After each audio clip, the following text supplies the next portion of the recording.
I would say that any change from current operation is a challenge, especially when it pertains to fuel blend shifts, so reductions in sulfur in diesel, gasoline, for example.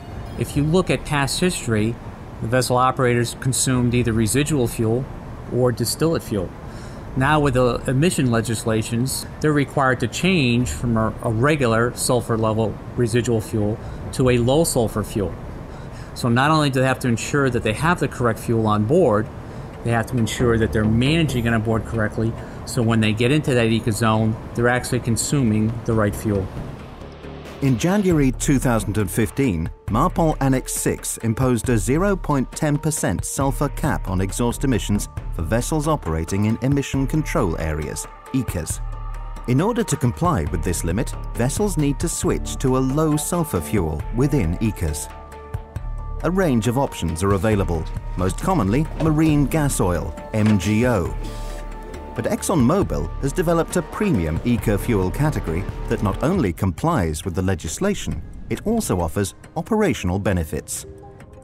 The category currently includes ExxonMobil Premium HDME 50 and ExxonMobil Premium AFME 200, both available in Northwest Europe.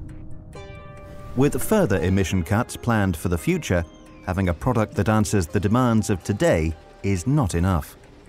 Products technology, part of ExxonMobil research and engineering, is the center of excellence for product development for ExxonMobil.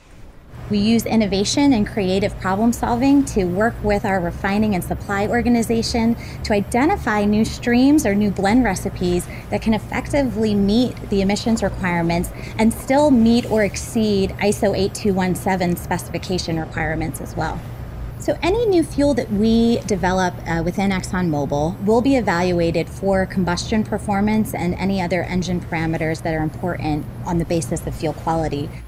ECAs are expected to increase in number, and there is also the anticipated cut for global sulfur emission, down to 0.5% by as early as 2020. Will there be the skills and knowledge to meet the challenge?